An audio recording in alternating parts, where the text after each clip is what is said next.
Welcome to the show, everybody. I'm Tim Spaeth. It's the 22nd episode of our little internet radio show. Before we get started, I need to apologize. In my infinite wisdom, this morning I decided to try out some of the vocals on the Beatles Rock Band, and 2.5 hours later I put down the microphone when I realized we were recording a show tonight. So in short, my throat is shredded. I have kind of this Alec Baldwin-y thing going, so guys, we'll see how long I can make it, but I may need you to save me. Who am I talking to? We're three-manning it tonight. Let's start with our owner and founder, Chi Kong Lu. Hey Tim, how's it going, man? Funny you bring up Rock Band because I recently picked up a drum kit as well, and my son has been going nuts on that thing, and I'm kind of glad that he's finally going to bed because all I hear is him. I've been hearing him banging on that thing all day long today, actually. Well, now that we both have the game, maybe you and your wife and your son would like to play internet Beatles Rock Band with me, because my family won't go anywhere near it, but I would love to play with your family. Sure. Fantastic. I'm sure we can work it out. Let's do it after the show. Wake your son up, and we'll rock. Right. Well, let's also say hello to our third member of our little family tonight, Brad Gallaway. Hey guys, how's it going? And just to chime in on that, it is actually funny that you bring up the Beatles Rock Band because I'm not playing it and have no interest. So, good segue. Really, there's only 4 instruments, and we've already filled them out, so we weren't going to invite you anyway, Brad. I would be that famous 5th non-Beatle, right? Yes. We've kicked you out of the band before you've even had a chance to audition. I'm the guy who's bitter back in England. Right. Or you could be Yoko. No. If you're Yoko, we'll all Red Ring of Death instantly. There you go. You got it. Did I get it in? There you go. You got it. That's as good as he's gonna get. Yeah, rehearsed that joke before the show. Well, we're three-manning it tonight. Mike Bracken is off on assignment, so I think it'll be good. A nice little intimate session. Tonight's big topic: challenge and failure. How intrinsic are those concepts to the video game experience? If a game has no challenge, if you can't fail, can you even call it a game? But is there a potential audience out there waiting for games without fail states? A recent article posed that very question. We'll talk about it. Our listeners had some great comments on the subject as well. We'll read some of those. First up, though, this week, a couple quick hits. We'll do Muramasa in just a moment, but first, Scribblenauts hit store shelves on the 15th of this month. A hotly anticipated game for the Nintendo DS. Indeed, coming out of E3 this year, it was my game of the show. Chi, you and I have both put in some time here. I need to rest my throat, though, so why don't you take it from here? Sure, Tim. Scribblenauts is a new puzzle game from the developers Fifth Cell. And it's sort of, I would like to think of it as a little bit of a breakthrough for these guys because anyone who knows these developers, they put out Drawn to Life and Lock's Quest, and I haven't played through, I've played them a little bit, haven't played them a whole lot, but I definitely think that these guys were kind of onto something as far as their style, and they seem to be very creative and everything. And it seems like, Scribblenauts just lit the, internet on fire, and it's going to sort of, like I said, it's going to be their breakthrough game, right? And it's a puzzle game, and how it's structured, it's a little bit different. It's a series of little mini puzzles, and the big sell is that you type in whatever you type in will be instantly. I don't even know how to even sort of phrase that. Help me out here. How would you describe that? It kind of materializes, right? Like it just pops in, like you right. You put in like car, and then like all of a sudden a car appears, right? Right. Yeah. Thanks for that assist there, Brad. Yeah, and it's got a insane library or dictionary of words that that you can just put in there, and anything will pop up. And the puzzles, to me, I like to characterize it like this way. It sort of feels like, to me, a cross between sort of the puzzles that you get in the point-and-click, Sierra-style quest games. And then it's also got a sort of a brain age type, free-form word association, educational feel to it, because you're really, testing yourself or maxing your brain power out, trying to come up with, like, these, what what objects you can materialize, as you just said, Brad, there, into the world to help solve each individual puzzle. And I gotta say, when it's not every puzzle is entirely even, but when it does sort of work out, it is I think incredibly satisfying. But actually, let me go back on that for a second. And like one of the earlier puzzles that I started on, I think it was like the second puzzle actually. So most people will know this one, but it's there's like a little switch on the off to the side of the wall that you got to push down to open one of the doors. And for whatever like I tried all kinds of things to try to hold that switch in place, as far as like, and I think I tried like elephant, a car, a truck, and none of those things seemed to work, and I just couldn't quite figure that out. Eventually I just put boulder, and that actually worked. So that's sort of one of the weaknesses of the game, is that the logic to the puzzles isn't always entirely logical, I guess. But then there are situations where it does sort of make sense, and when it does make sense, like I was saying, it is incredibly gratifying. And the one that kind of stands out to me was there was this, another puzzle where there's a cat on top of a roof, and you need to get the cat off of the roof. So there were a couple of things I tried. First thing I tried was I put a dog on top of the roof, and actually that did get the cat off of the roof. But then the dog kind of would kill the cat or something like that. And this is again one of the logic problems, that I wasn't quite getting why that part was failing. But the dog would get the cat off the roof, but then the cat would explode, and I guess that's implying that he's dying or something. And I would still fail the puzzle, even though the star would, because once you solve the puzzle, a star appears, and that's sort of your reward, and that's sort of you completing the stage. So even though the cat would die, the star would pop up, but then I would still fail. So at one point, I thought maybe the cat was dying because he was falling off, too high of a distance. So I materialized a mattress onto the thing, but that didn't help. So finally, I just figured, I tried putting a mouse there, and then the mouse, the cat chased the mouse down, and then I got the star, and that was great. So. But what's kind of interesting too, though, the game is, to me, still feels, it's very innovative, it's very interesting, and it's very taxing, but at the same time, it's all still very casual to me. It's very, it's not what I would consider to be a hardcore game.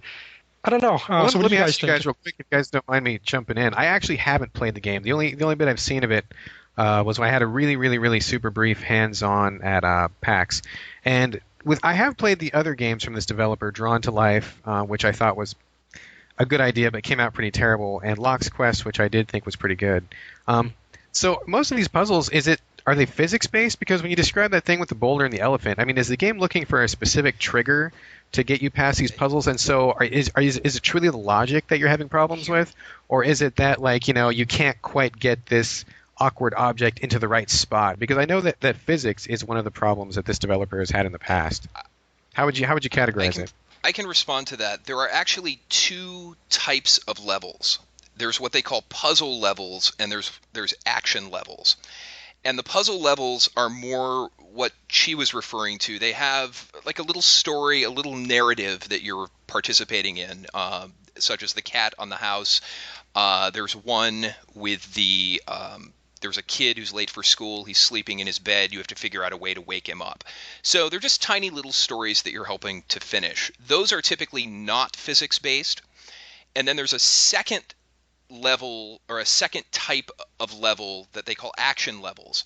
And the action levels are much more traditional video game puzzles, where you have lots of colored levers that open colored doors, and you've got conveyor belts and ice levels and lava levels and spike pits.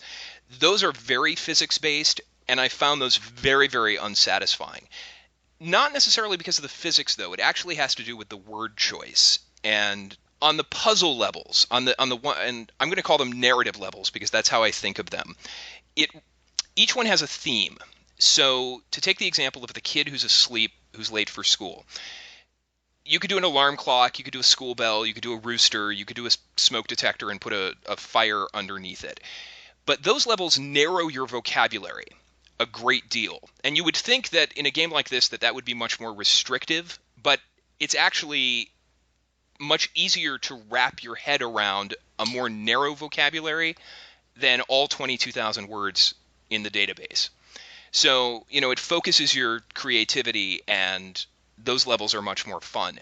The action levels, the traditional video game puzzles, the entire vocabulary is opened up to you, and I found myself going back to the same 10 or 15 words every single time. Right. If Right. something Right. was way up high, I'd spawn a jetpack. If something's under Same here. Same yeah, here if too. something's dangling The if jetpack. something's dangling on a rope, I set it on fire to get it down. If something's underwater, I spawn a fishing pole. And even though I could choose to make an elevator or a staircase or a climbing wall, it's never as efficient as the jetpack. So I found those levels incredibly tedious. They stopped being fun, and I just stopped playing them. And I'm only playing the first, more narrative style levels, um, which aren't reliant on physics at all. So I would say that physics isn't really an issue for the way I'm playing the game. Might be an issue if someone were to go down the path of the action levels, but I gave up on those. Interesting. You actually answered my next question because I've heard from many people exactly what you just said, that even though that you have, what is it, 10 or 20,000 words or whatever, that most players and most puzzles are able to be solved by the same, jetpack was like the magic bullet for like 90% of the puzzles. I mean, and you just kind of echoed that. So do you guys feel that, have you gone back and gotten joy from trying something completely different, like knowing that the jetpack solves it for you? Have you gone back and said, okay, I'm not going to do jetpack, I'm going to do something totally different and see what the game can do? I mean, is that part fun? After you beat a stage, right, and you return to the stage, it goes into what they call an advanced mode. And in the advanced mode, which I think is a really good idea, is that you have to play the stage 3 times in a row, and in each time you can't repeat any of the items that you use. So it is actually asking you to do that, to be a little more inventive and creative. But I would do that for myself. I would do that automatically. Like, one of the early stages, right? There's a lumberjack there, and you're supposed to help him cut the tree down. Well, the axe was like the most obvious thing. So I tried to avoid, to challenge myself. I try to avoid using that, and so you come up with like chainsaw and other things like that. But I thought that was really fun. Again, that's why I liken it to sort of the brain age type of thing. You're sort of just, it's a time waster. You're just sort of killing, you're just challenging yourself. If you look at it as a traditional, I got to beat this game and collect all my rewards type experience, yeah, I think it's going to get very old very quickly. But I don't think that's what's unique about this game. And I think the advanced mode, I think, is actually kind of fun for me. And to be honest, I haven't tried the advanced mode, and I will do that based on your recommendation. But that's why I stayed on the narrative levels, because very often each level introduced a new theme, a new category of words to choose from, and it kind of forced you to pick from different words than you would use on previous levels. I think the mechanic of the game, this creating any object you can think of, I think it's very original. The implementation, definitely a little janky, but again, it's the first crack. I think the closest we have to this kind of game currently would be maybe Gary's mod, the Half-Life 2 mod on the PC. But I definitely see iterations of this game forthcoming. I think the end game in my mind, what I would love to see is, a console version of this where we're in a multiplayer, I don't know, think of Liberty City, where we can all go in and just create any object we want in 3D. I create an army of cannibals, Chi, you create an army of Pokemon, and we just let them loose on each other. And then maybe Brad comes in, and I don't know, Brad, what would you create if you could create your Scribblenauts army? I would take that nuclear bomb that's in the first town of Fallout and just drop it on There you you both. go. See, and I think that's where we're going, and these guys are definitely onto something. This is just the beginning. The setup, I think, is still pretty good as is. I wouldn't want some certain people to think that this is sort of an experiment gone wrong or anything like that.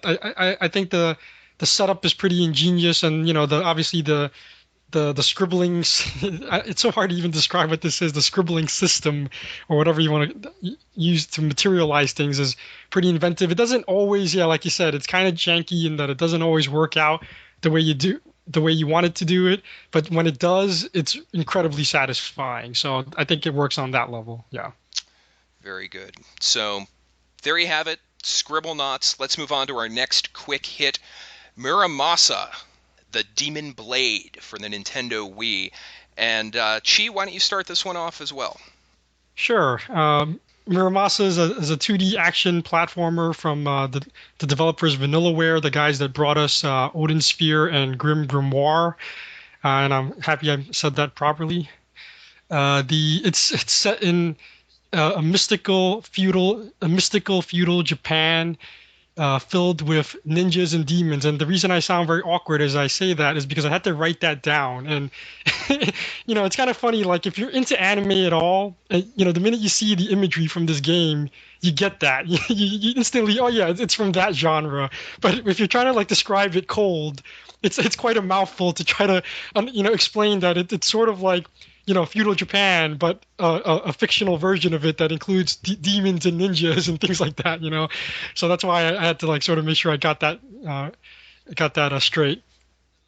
You can play as two characters, and they each have their individual stories. The characters are Momohime and Kisuke, right?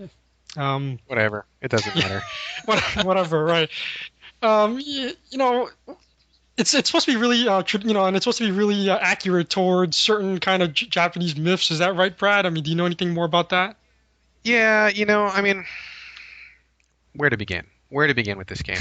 You're correct in what you said, Chi. I mean, it's obviously very Japanese culture oriented. I mean, I wouldn't say that it's a retelling of any specific myths, but I mean, there are very many call-outs in the art and the different characters that are in there. Some of the themes. I mean, if you're at all familiar with Japanese cultural mythology, you're going to be like, oh yeah, this, oh yeah, this, oh yeah, this. I mean, you're going to recognize a lot of things, even though it's not specifically a translation of any one thing.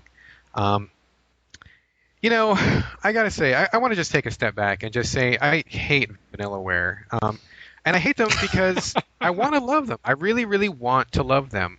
And I end up buying all their games because their art is fantastic. And for anybody that doesn't know, one of the key points of Muramasa is that the art is fantastic. I mean, if you look at the pictures, screenshots on the web or the back of the box or whatever, I mean, it looks beautiful. It's like the colors are vibrant. The characters are really well drawn.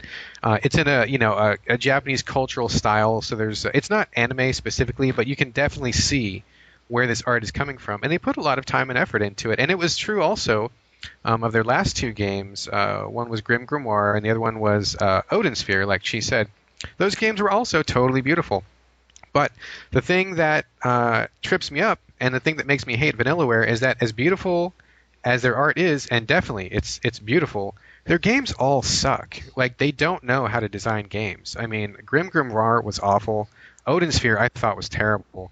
And it's no different for Muramasa. Like, as much as I wanted to love it and as much as people were really looking towards this as Vanillaware's chance to knock it out of the park, this game is atrocious. Like, it's beautiful in terms of graphics, and it's ugly everywhere else. I mean, what did you think? Well, I was going to say, what specifically did you have problems with as far as the gameplay? Oh my God, goes? Everything. I mean, there is no gameplay. There is no gameplay in this game.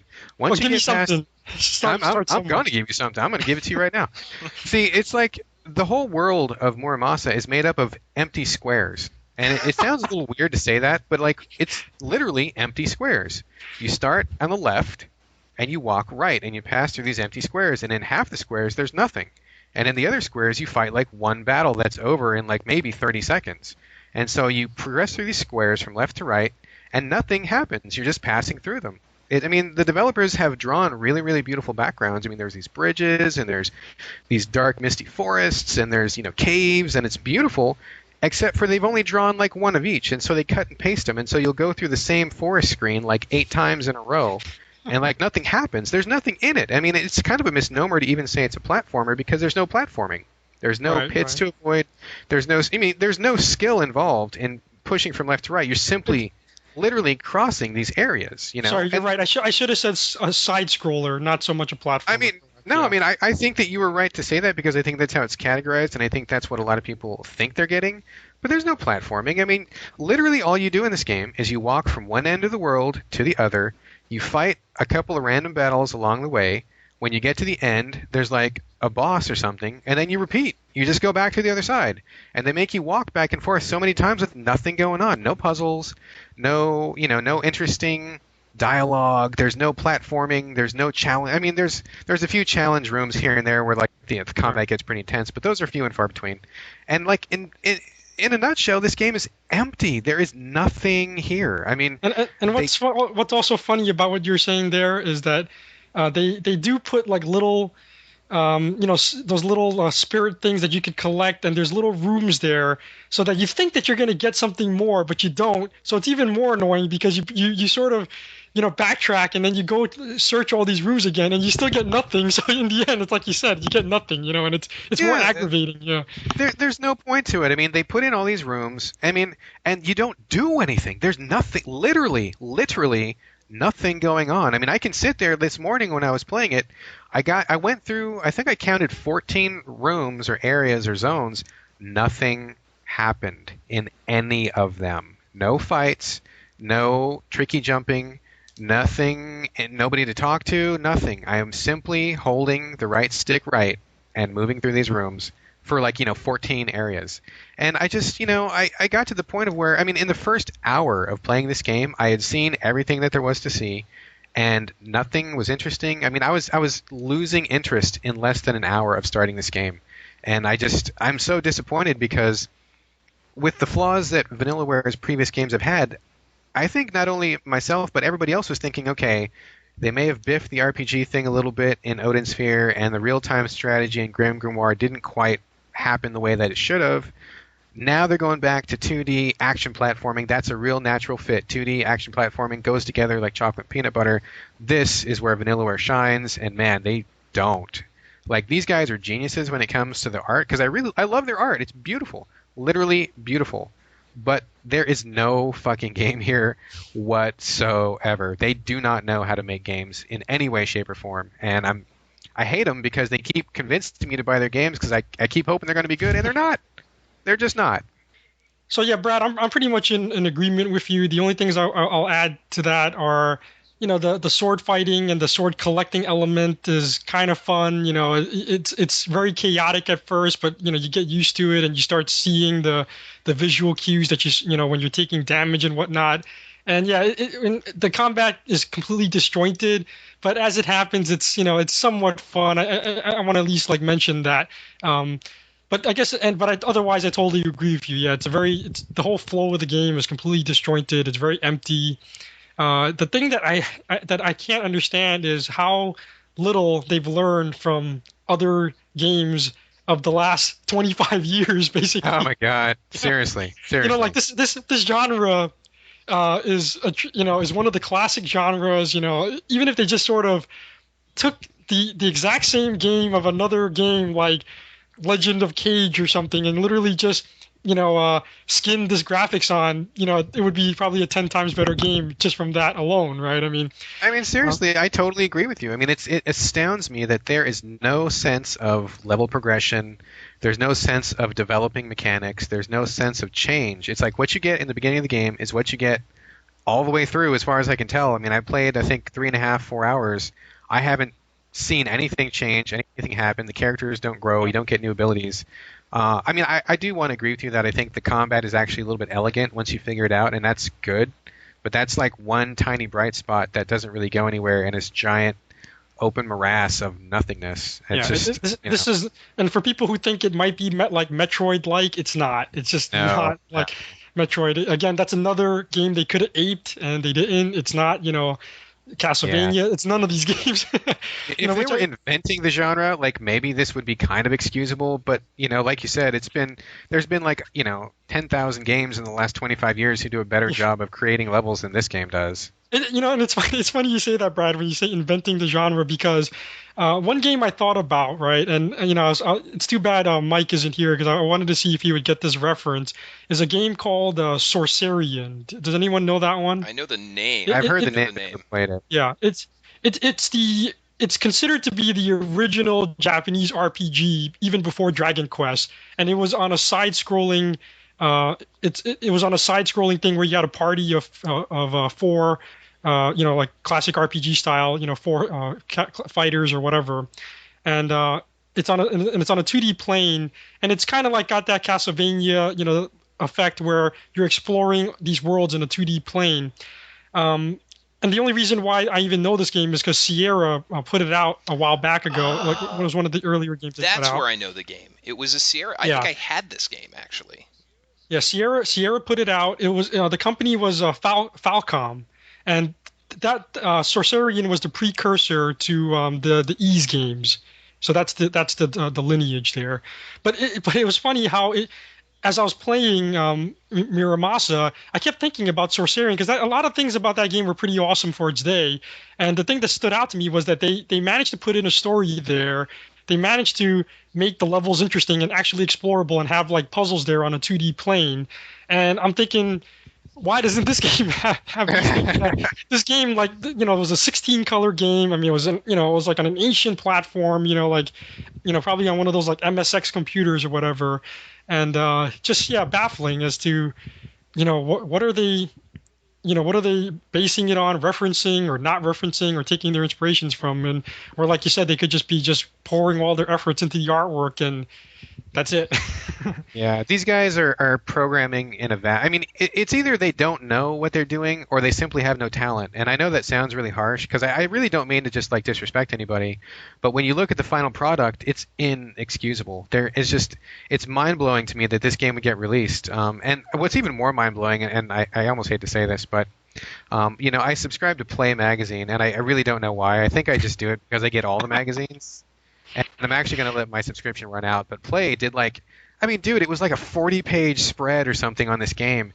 And they were just gushing about it and they talked to the developers and it was like the next best thing and, all this stuff. And then they gave it like a 10, like a perfect score. And I'm like, this is why I'm letting my subscription to Play run out. Because if these guys,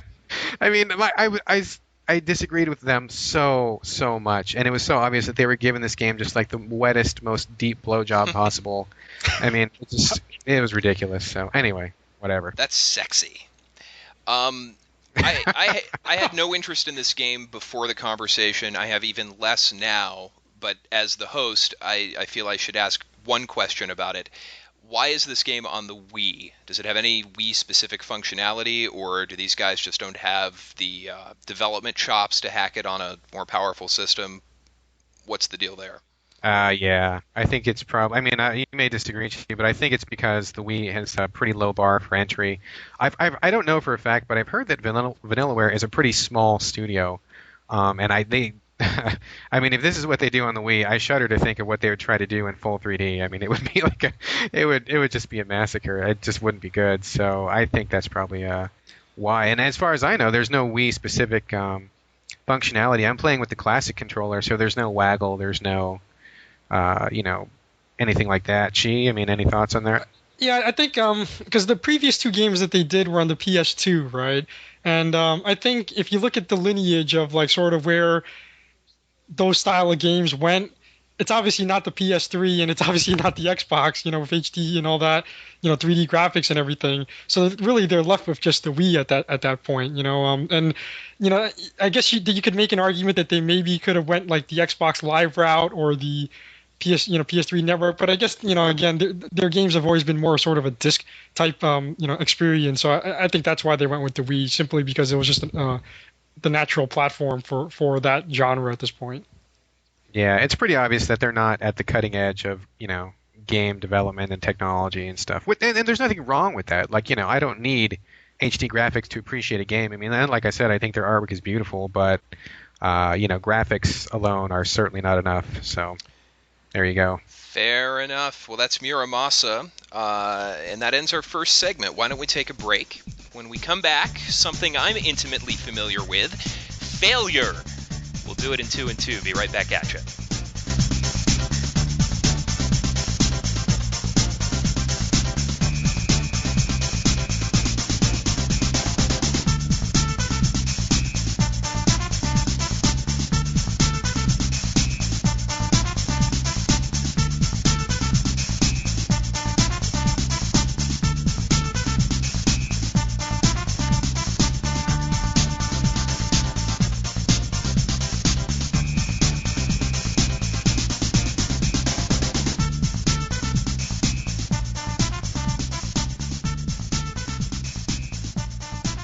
Well, our main topic this week, it's challenge and failure in video games. Our springboard for the discussion was an article published on the Gama Sutra website earlier this month, and we've linked to the article in our show notes. So if you're near a computer, pause the show, give it a read, just don't forget to unpause the show.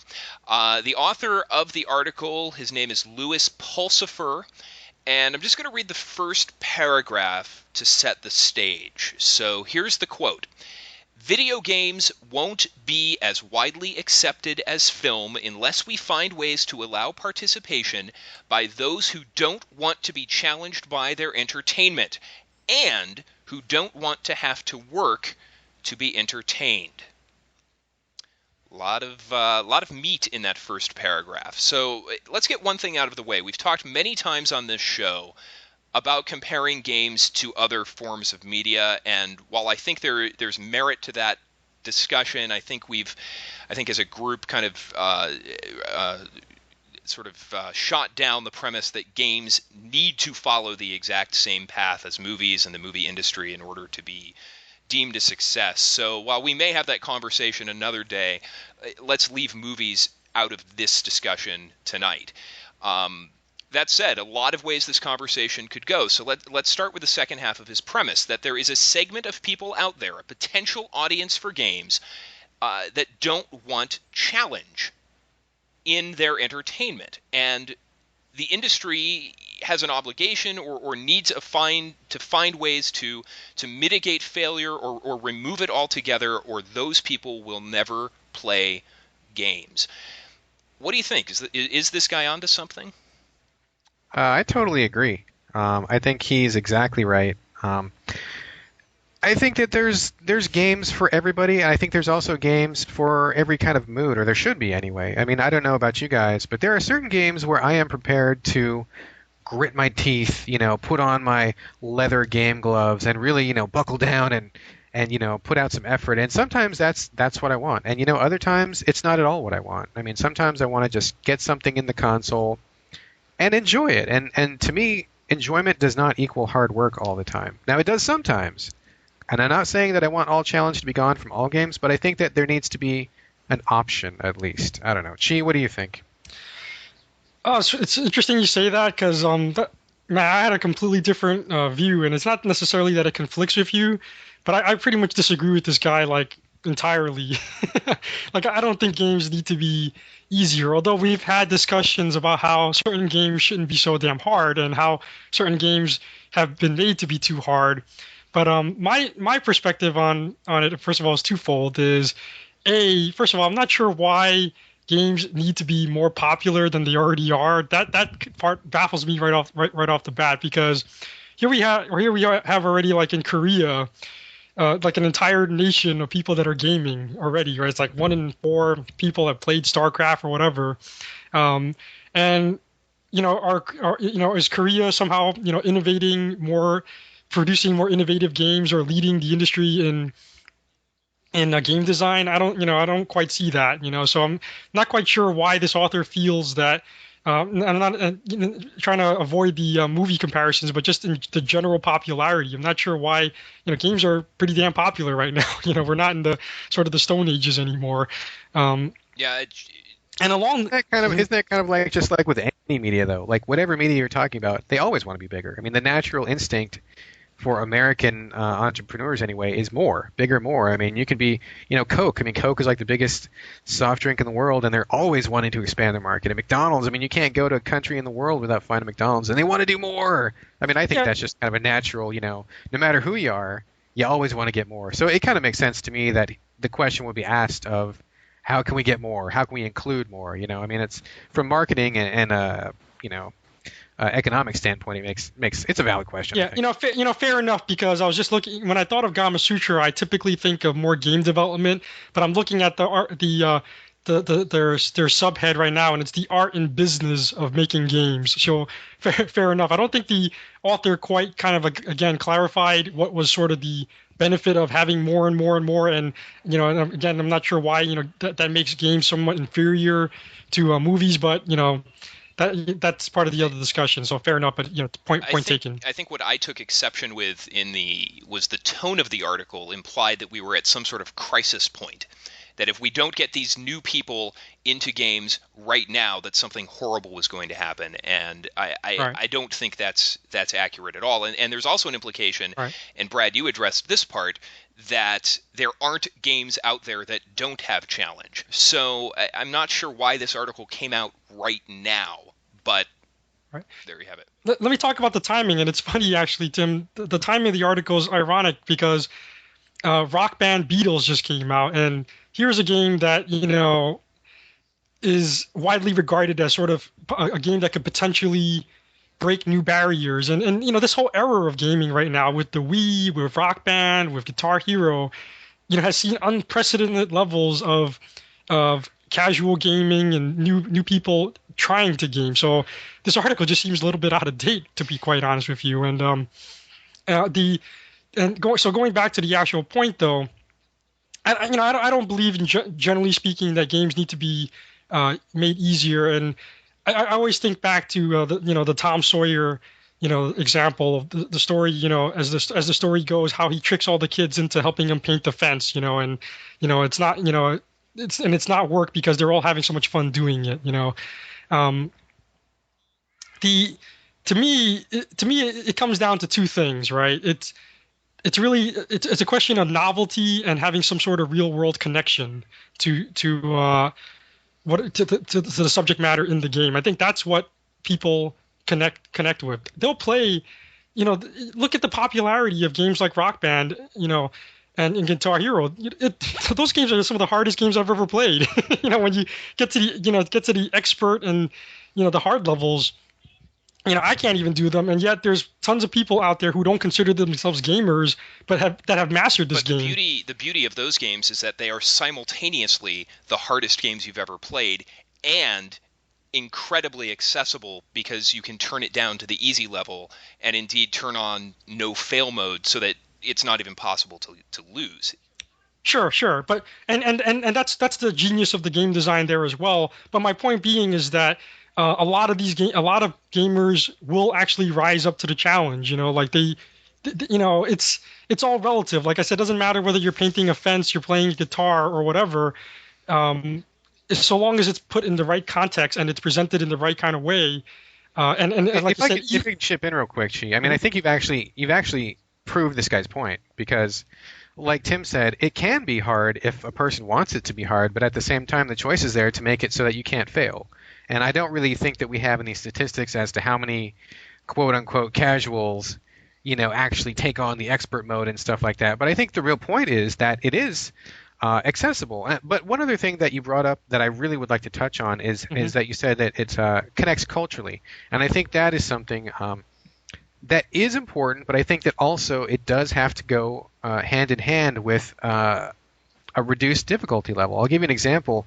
My wife is a great gamer. I mean, she plays a wide variety of games, and she is really a great partner for me when we get together and do some co-op and stuff. But she does have a certain limit of difficulty that she'll tolerate. And she's played many games where she's really, really liked the subject matter, or she really liked, the character, or for whatever reason she's got into something.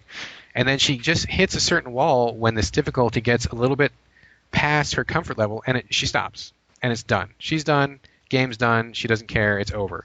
And so that's like, something that leaves a bad taste in her mouth, and that, might discourage somebody who isn't as much of a gamer as she is. I mean, thankfully, she'll go on to something else, and she doesn't let it, discourage her from gaming in general. But I can easily see where lots of people out there would be like, oh, wow, this game is about so-and-so, and I really want to play it.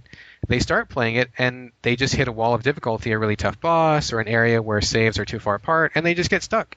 I mean, the majority of people I know who game, the overwhelming majority of their games don't ever get finished. And I think that it really discourages people from pursuing things like that. And an interesting tack, I think, in combining both cultural relation and also difficulty is Heavy Rain, which is coming out soon for the PS3.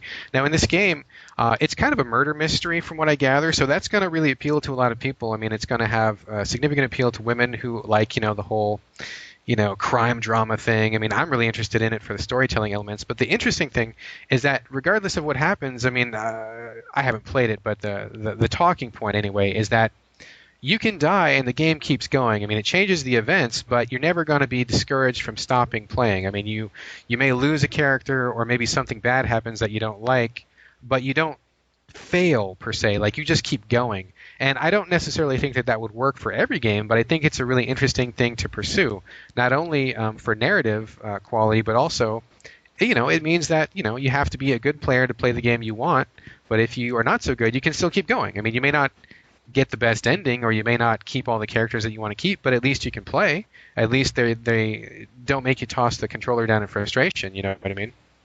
This is the reason why I love doing this show, is because we just look at these things at completely different views, and they're both completely valid. And let me make a distinction between what you're saying. What you're saying, based on the article, is, and because your wife is already, Gina's already a gamer, and it's more like if these games were easier, she would game more and purchase more games, right? And she would. Totally. Yeah, totally. Right. And let me stop you there for a second also. And that's one way to look at the article, and it's perfect and it's absolutely correct. The part that I picked up on more was that he's sort of implying that if games are easier in general, more newer people, because he's talking about raising the overall popularity of games. You see what I'm saying? He's not talking about just getting people who already are gamers to game more. No, I agree. I mean, I think it still works. I think his point is still valid. I mean, well, it's valid. It's valid to a certain degree, because I don't think people who aren't really gaming right now are even going to get to that point. They're not even going to understand that, oh, this game is so much easier. You know what I mean? Like, why would they understand that? What gets someone who's completely new to gaming is going to be, like I said, it's going to require novelty, and it's going to require some kind of real world connection. Yeah, once you get them in there, then some of the things that this guy's talking about becomes more relevant. But but again, he hasn't talked about any of that. He sort of is giving this sort of blanket statement that if games just were easier in general, we'd see more newer gamers, and I don't buy that one bit, because of the fact that you see games like, despite how hard games like Rock Band and even games like Pokemon, because it's, my wife and my sister, again, both very casual gamers, they picked up Pokemon. They didn't think like, oh, well, this game's too hard. You know what I mean? Like, they just, because it just drew them in. The concept drew them in, So that's just my point, is that he's just sort of missing a large part of the equation prior to the whole part about getting into, making these games easier, which I agree with too. I think what he's saying has already been happening over the course of the last decade and a half. I mean, if I look at, or if any of us went to our game shelf and looked at the library of Xbox 360 or PlayStation 3 or Wii games, you would be hard-pressed to find a game that you couldn't beat, that you couldn't finish from beginning to end. Now, you may have plenty of titles that you have no interest in beating, but with some time and some effort, you could probably beat every single game on your shelf from this generation. Compare that to your NES collection, where you will find Ghosts and Goblins, Deadly Towers, Battletoads, the first Ninja Turtles game. How dare you mention Deadly Towers? Didn't we agree that title was never to be brought up on this podcast? Only in special circumstances, and I think this qualifies. These are games that only a masochist... My stomach is turning right now. Only a masochist could beat those games, Brad, including Deadly Towers. So games are... I mean, that right there, isn't that your evidence that games have been getting easier over time, and there are more people gaming right now than ever before. So it almost seems like what he's suggesting has already been happening. I'm not sure that he's making a novel point here. Yeah, I agree with that, Tim. I mean, I think basically the core argument of what he's saying is a truism that everybody in the industry has been observing. I mean, for the last couple of years, we've been hearing the hardcore scream out, oh, these games are getting so easy. Oh, we can't stand it.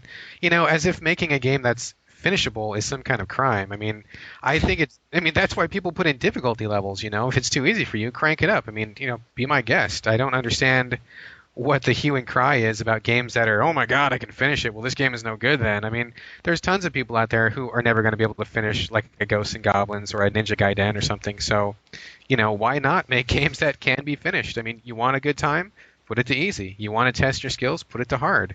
Even having the option and the overall difficulty in general that people have widely observed to be lowering, I think is exactly proving this guy's point. Yeah, I wish Mike was here because we could comment on World of Warcraft. I'll just do it for him. It's gotten a lot of flack in the last year for being dumbed down and being made much easier.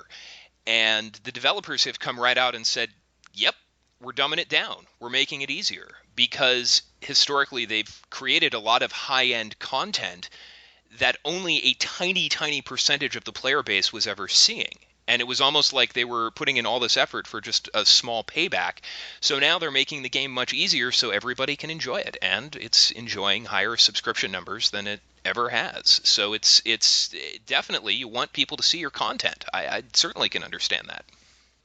And again, that falls in the category of people that are already playing World of Warcraft or more casual World of Warcraft players. If they wanted to talk about, again, getting more people to play MMOs, then they got to talk about a new concept. They got to talk about something that would make them want to play, or something like, again, Second Life, which isn't really a game at all, and that gets them there. All these other crazy games now that are coming out that are for free, and all this other stuff that all our kids I'm are going to have to call you on that, Chi. I'm going to have to call you. I think World of Warcraft is the perfect example that actually supports this guy's argument because, I know tons of people who the only game they play is World of Warcraft. They have no prior game experience. They have no internal love of gaming, and yet they play Warcraft because it is easy to get into and because it's very accessible. And so I think that, and being the number one MMO, by a large margin, it certainly shows that they know what is going to draw people in. And I think that if you took a breakdown of who the World of Warcraft customer base is, a huge chunk of that pie chart would be people who don't have game experience. And so that strategy has paid off in spades for them. By far. Right.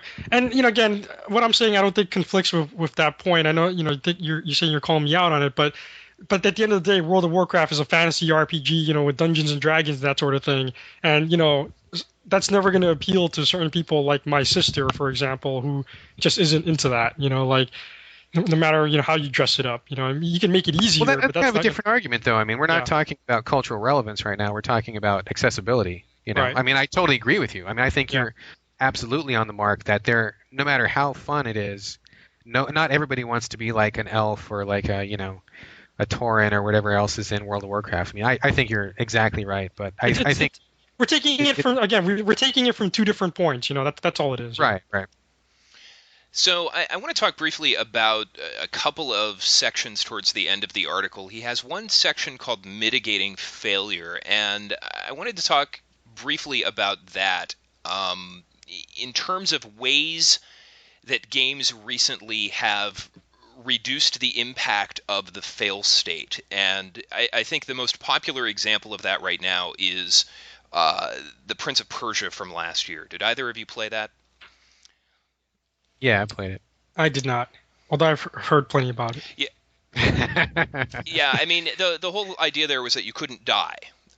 Your girlfriend would save you if you fell. And I don't know about you, Brad, but I really enjoyed that game. And my interpretation of that was that the developers, and I'm putting words in their mouth, but they kind of went out and said, what is this game about? It's about the pleasure of traversing the environment, the little thrills you get from the rhythm of the running, the jumping, the flipping. It's about that, and it's about the relationship between the two characters, the prince and Elika. And they just took everything else out. No death. Now, you could argue that the relationship was terrible and stupid and poorly written. You could argue that the movement was very, very repetitive, and that certainly is your subjective opinion. But I like the idea that they set out to focus on those two things and nothing else. And they said, death doesn't have any place here. We want the players to focus on these things. And it kind of jives with what Genova Chen was saying last week, that he wants his games to be about emotion. And, Flow didn't have a death state. You certainly could have had a mechanic where if your little Flow creature didn't eat enough people in a certain amount of time, that he could die. And that would be a very gamey thing to do, but he said that's not what the game is about. It's about this. It's about the emotion. It's about the movement. And I just like that concept. Well, I agree that I think the concept is a good one. Is a good one. I mean, I strongly dislike that game, that Prince of Persia game, for other reasons. I mean, it had nothing to do with that particular twist. And honestly, all I saw that as was kind of a shortcut, because what happens when you die in a regular game? You get kicked back a certain distance, or you reload your save and you try again. I mean, it's kind of this archaic kind of thing that happens. And I saw this mechanic of Elika saving the prince as them just saying, hey, look, we know you're going to reload your save anyway. We're going to save you the trouble. Just keep going. And, I mean, it was kind of an interesting little piece of shorthand. I don't think it would really work for every game. I'm not even sure that I would want it for every game. But I really appreciated that they were thinking outside the box, and I almost kind of saw it as a courtesy because, I mean, if nothing else, the Prince of Persia games are famous for you missing a jump and falling to your death or whatever. So in that particular instance, it was good. And I would really be open to other developers kind of looking at that and simply acknowledging the fact that it's a drag to have to load 30 seconds to get back to the part where you died. I mean, you know, time is a premium for a lot of people these days, and annoyance is something that everybody should be trying to avoid when you play a game. I mean, I don't know of any game where it's good to be annoyed. I mean, I don't think any developer wants their players to be annoyed. So that little piece of shorthand I thought was fine. I mean, anything that gets to the heart of what the game is about is a plus, and in that particular instance, I do think it worked. Although I hated the game, but that's kind of beside the point. I sort of struggle with this topic. You know, I'm trying to balance out, you know, is it my own personal taste or whatever? But the example that kind of comes up for me is Halo, right? And the spawn points, the sort of the start and stop flow of when you die and start again. It really takes a lot of the joy out for me, you know, like I feel like I'm invincible as a result of that. And I sort of just always try to kamikaze myself more or less half the time into situations and don't really think it through or don't really strategize too much because I know it's just, you know, I'm just that spawn point away. And you know, so it takes a lot of the joy out for me, you know, so I don't know, you know, I understand in certain situations it can work out better, but I like an occasional challenge. I mean, believe me, I'm not crazy. You know, I have a wife and kid that I have to get to. I'm not the type of guy who, you know, spends 40 hours, you know, on games anymore. But at the same time, I appreciate games that aren't afraid to be a little bit harder if it's done in the right context, you know. And I think, you know, we all have played, you know, a couple of games like that. I mean, Brad, you just, you know, talked last week about, you know, Trials HD and how you know, blew through that. And I was actually just going to bring that up, and yeah. I will want to say that I actually in no way, shape, or form blew through that. That was like an incredible. Sorry, no, I didn't mean to put it that way, game. but yeah, you, I mean, no, it's a good slaved example. through it, yeah. Mm-hmm. I trudged through it. I mean, that game was like balls hard. I mean, that was like the hardest game I've played in like a long time, and I finished it. I completely finished it. Yeah. But the only reason I was able to finish that game was because of how easy it was to continue. If that game even had like 1 or 2 seconds of load time, I really honestly believe that my frustration level would have been pushed past the breaking point, and I would have just stopped because I would have just been too frustrated. But because there was no load time when you died, they instantly put you back in the game. Like it was like a fraction of a second. That decision in streamlining the player side of the experience technically was what saved it for me, and that was what enabled me to keep going, and it kept my frustration down. And that particular frustration had nothing to do with the game. I mean, it wasn't part of the game that they would want me to wait 3 seconds while the game loaded, and so I really appreciated that they took the time to make sure that nuts and bolts kind of thing was ironed out. I mean, I think that's a really good way to go hand in hand with the higher level of difficulty if that's what the developers want. But again, I think it's looking at, you know, how do you scale that difficulty? I mean, in Trials HD's particular case, the developers made no concessions whatsoever to the player in terms of difficulty, in terms of like the levels and the content, but they made huge concessions when it came to how the game was technically produced. And so that was a really good example of high difficulty but manageable because of production level. Right, I mean, not every game strikes that perfect balance, but I think that was a really good example. Can I get your thoughts on another game as well that I know sort of falls in not quite the same genre, but Shien the Wanderer, right? Was that the mystery dungeon? Shiren the Wanderer. Yeah. I know you're a big fan of that. I just picked it up based on your recommendation. Haven't played it yet, but you know, another classic example of a game that's really tough. Why did that work for you? Oh man, Sharon the Wanderer is really, really, really, really, really hard. And honestly, I don't like hard games anymore. I used to when I was younger, when I had something to prove, when I was a young Turk coming up. But not anymore, man. I've paid my dues and I don't like hard games anymore. But this one was, man, it's crazy hard. But the thing that saved it for me, and again, this is another concession towards the player, is that the developers were absolutely consistent in the way they implemented the game's rules. They never cheated the player. They never made special rules for bosses that didn't apply anywhere else. It was like once you learned the game system, that was absolutely how it worked throughout the entire game. So it was very consistent and very fair. If you made a mistake, it was usually because you screwed up or you made a bad choice or something like that.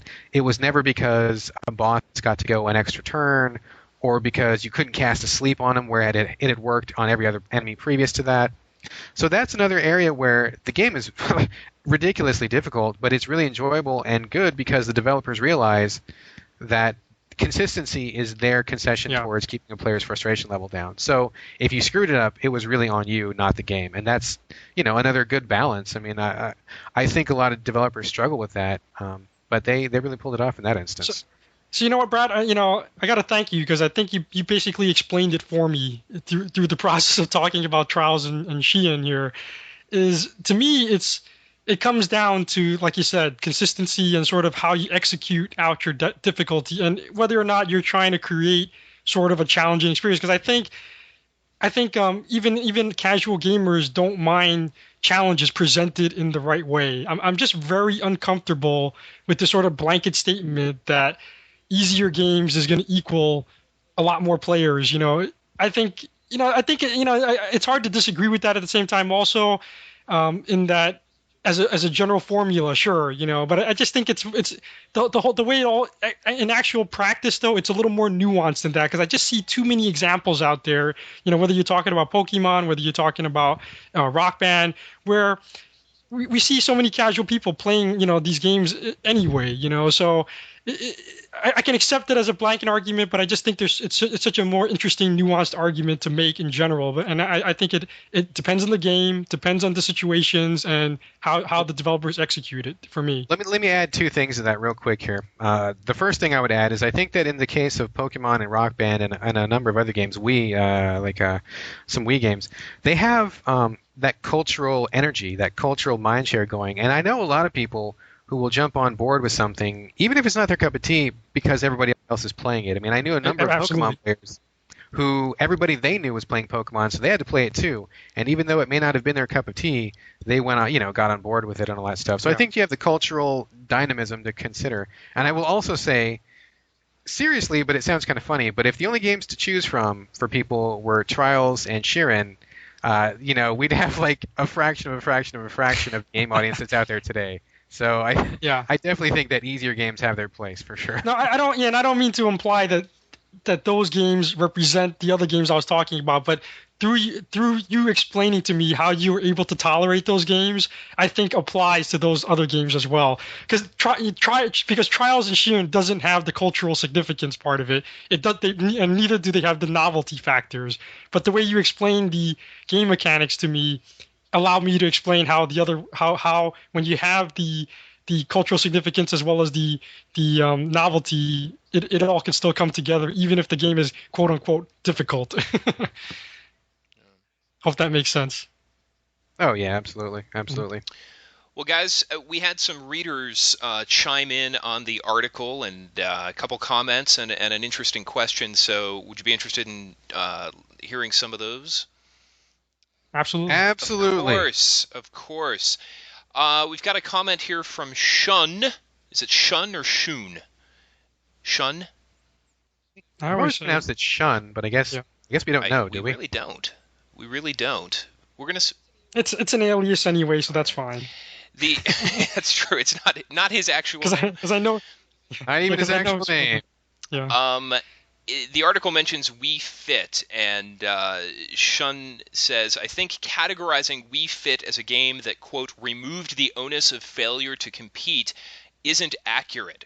Sure, you're not fighting an overlord in that game, but you're fighting your weight problems. Sounds just like a standard competition to me, except with yourself. I fail to see how it's being made a case for a game with no challenge can be best-selling titles too.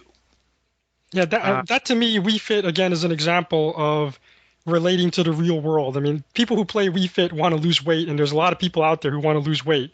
That's what it is. I mean, it's not a question of difficulty. So that's kind of my point around the whole thing. Yeah. Yeah, I agree with you. I mean, it's totally they're capitalizing on the zeitgeist of the Wii's popularity in conjunction with the fact that, what is it like, 75% of America is like overweight in some fashion or whatever. So it was a natural fit. I wouldn't even categorize that as a game even really. I mean, it's kind of like I don't know, what, fitness program plus or something. Agreed. Yep. Mm-hmm. Yeah. There you go, Sean. There you go. Had a comment from Vince. Now, Vince was commenting on the autoplay feature that's going to be incorporated into new Super Mario Bros. Wii. This is the feature where if you get to a spot that's too hard, it will actually play the game for you, and then you can take control when you're ready to, once you're past the part you can't get past. So Vince comes out against that. He says, I know I don't want an autoplay feature. I want good gameplay. Games should have a progression to them, and not just within themselves, but carried from one to another. You don't just hop into a Halo 3 online match and expect to have fun as your first game. There are skills to learn from other games first. Before you, sorry.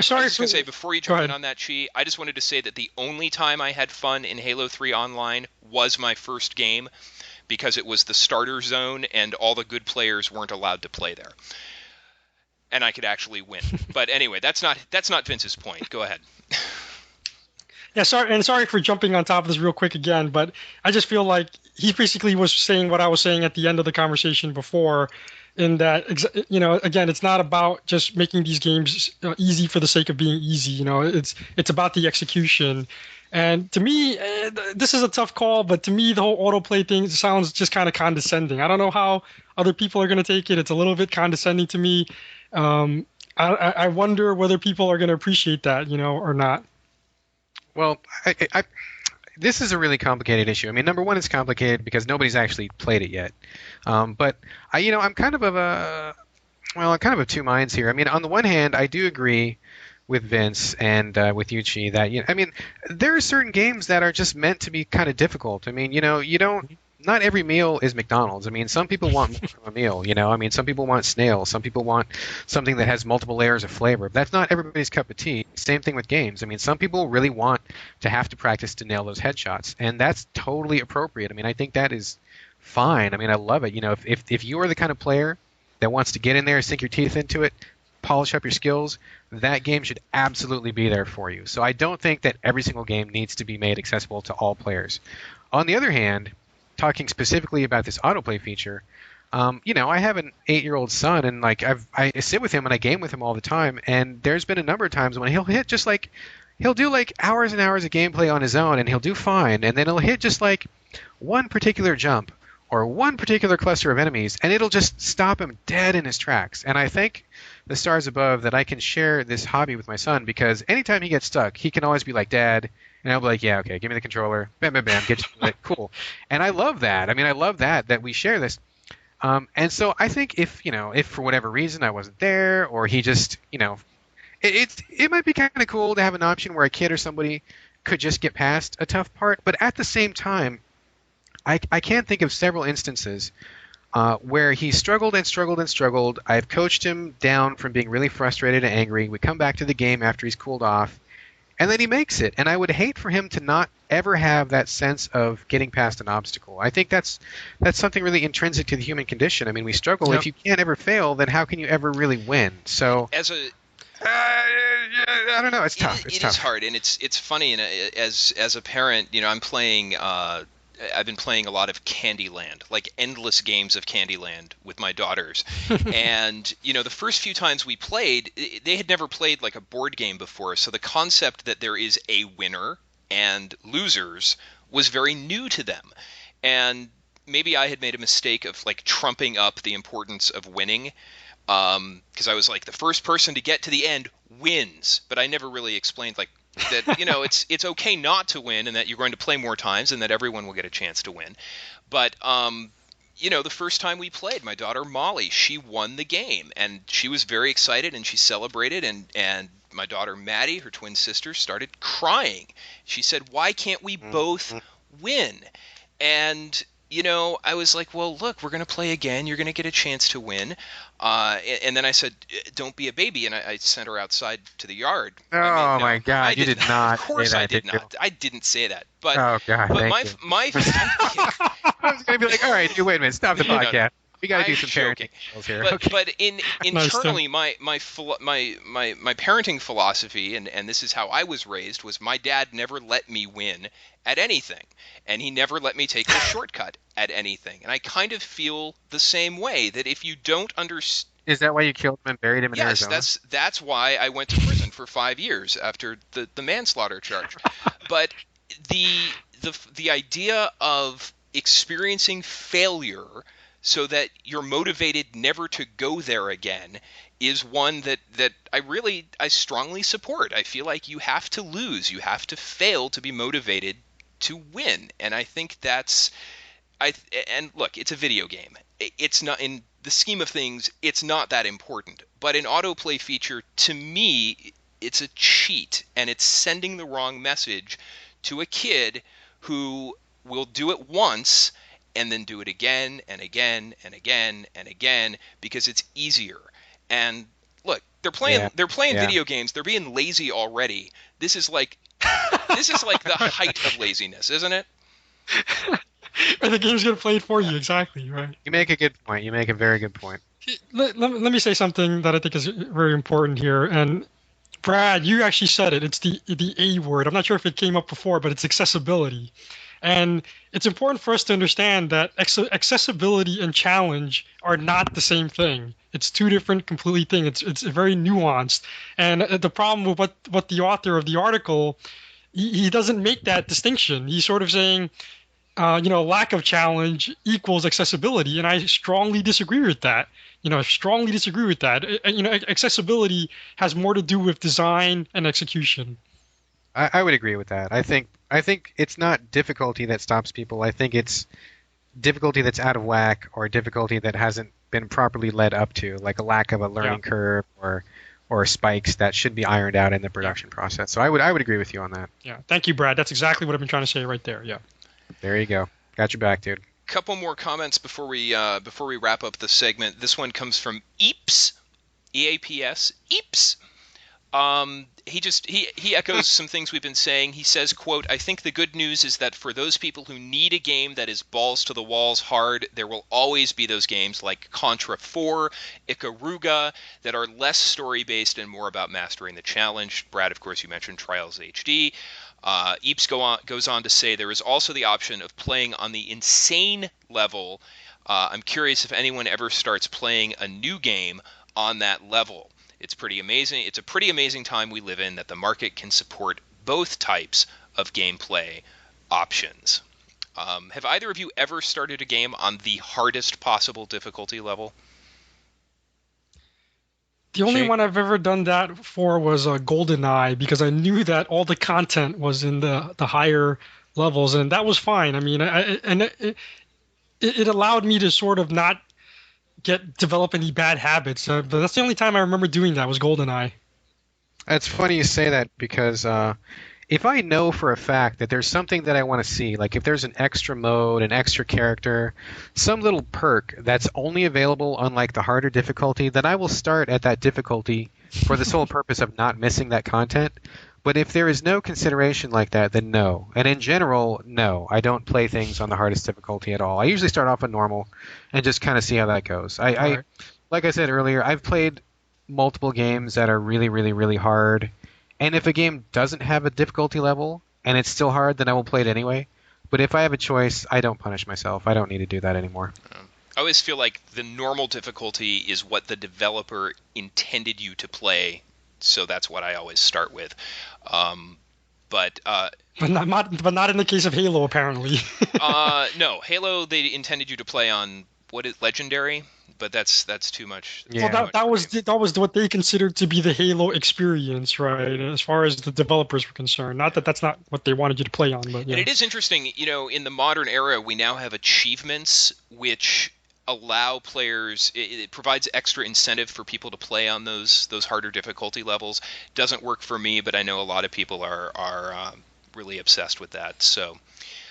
One last question here. This comes from Game Vet, and this is kind of a random question, but it does tie to the main topic. He cites the Shenmue series, and he says, quote, "The Shenmue series, all 2 of them, was very much an interactive movie with a few quick-time events and fighting scenes thrown in.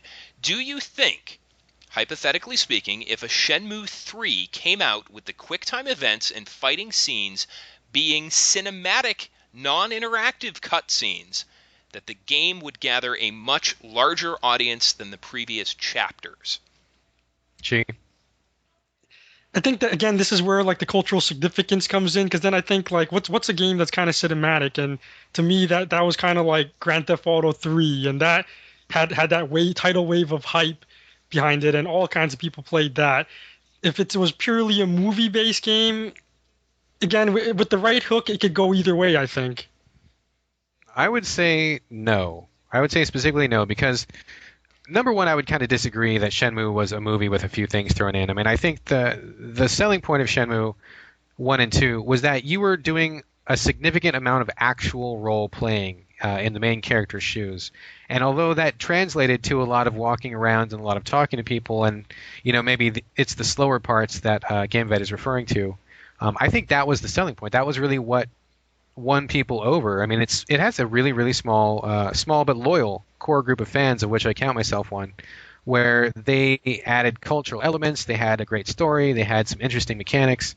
If you stripped out the fighting and just made it watchable and not playable, I don't think people didn't like Shenmue because the action was too hard or because they didn't want to interact in these sections. I think the people who didn't like Shenmue were people who were not interested in the cultural content and who were not interested in the actual deeper level of role playing that the game got to. So right, to answer that question, no, I don't think so. So what you're saying, it's kind of like what I didn't say it too good the first time, I guess, but similar to the way Grand Theft Auto is sort of that open-ended walk around the town type of game. People ended up playing that though, but they didn't play Shenmue because of, like you said, it didn't have that gangster, I'm going to kill people and, take hookers and all that other elements that the public found so engaging. Yeah. I mean, Rockstar knows the audience. Look at American culture. What do we watch? We watch violence and sex. And not that there's anything wrong with that. I enjoy both violence and sex, sometimes even together. But, I mean, that's a much easier sell than something as nuanced and as subtle as Shenmue. I mean, Shenmue is about the quiet moments. It's about being thoughtful. It's about, this character's, his personal quest, to avenge his father's death. I mean, that's not something that you can really wrap up in a lot of guns and explosions. I mean, it's a very, very different kind of experience, which I think was bound from the start to be limited to a very niche audience. Whereas Grand Theft Auto, like you said, has much more cultural relevance or accessibility, perhaps, in the American scene. Would a better example be Fallout? However you promote Shenmue 3, it would have to do to that series what Fallout 3 did to the Fallout series. Those 2 games, 1 and 2, were very sort of niche PC titles, and then Fallout 3 came out with its swanky next generation graphics and game trailers where we were blowing up zombies with rocket launchers and the nuke sitting in the middle of the first town. You would need, and I have no idea what you would do, but you would need to have that same kind of impact on Shenmue 3. I think with Fallout, it got a lot of gamers that weren't necessarily RPG gamers or weren't necessarily Fallout fans to go play Fallout, and I think that's where the numbers come from. But I don't think Fallout is the kind of mainstream game where you have like football players and Vin Diesel talking about how much he loved it. You know what I mean? So I I don't put the Fallout in the same category as like Grand Theft I Auto don't know. 3. I saw Matthew Perry, the cat from Friends. He was on a talk show talking about Fallout 3. And if Matthew Perry likes your game, well, hell, you've done something right. Yeah, you got it made then. Ooh, you got the meth head from Friends as one of your fans. Yeah, target audience on the nose, baby. What has he done since? I nothing. don't know. I have no idea. Bunch of bad, stupid movies. Yeah. Anyway. All right. Anyway, I mean, just to nutshell it, I think Shenmue is its own thing, and I don't think that regardless of anything you would do to it would really open it up. I mean, you'd have to destroy the core of what Shenmue is before America would be ready to embrace it. So that's kind of how I see it. Yeah. All right. Well, our thanks to Game Vet, Shun, Vince, and Eeps for their questions and comments. And anything else we want to say about this before we close things out here? Nope, I'm good. The only thing I would say is that I think that there's lots of room to grow. I think we need a wide spectrum of things, and even if something isn't your cup of tea, it very well may be somebody else's. So whether you're hardcore or casual, you got to accept that somebody's going to be on the other side of the spectrum. Bam, motherfuckers. Yeah. Fucking own both of you right there. Own. Nice. Dead silence. It's beautiful. Interesting stuff. Fantastic segment, guys. And that brings us to the end. But first, a reminder that you can subscribe to our podcast through both the iTunes Music Store and the Zune Marketplace. By the way, guys, we got our first review. Did you read it? No. Oh, really? I don't know. I know I We had a listener? Somebody listened, left a review. Now, do you know how many stars it was out of 5? I'm afraid to ask. 5 stars. Did you leave the review? I did not leave the review. No, we got our... She, did you leave the review? No, I did not. It wasn't me. Maybe that's where Mike was Wasn't it tonight. Mike? Maybe Mike was off writing that Yeah, review. you leaving reviews. So we'd love for more people to write reviews. So go out to iTunes, go out to Zune, and tell the world what you think of our show. You can also leave feedback at GameCritics.com. You can also sign up for our forums there. And we're on Twitter, at GameCritics is the name. So for Chi Kong Lu, Brad Gallaway, and the missing Mike Bracken, I'm Tim Spaeth. Good night, and bon chance.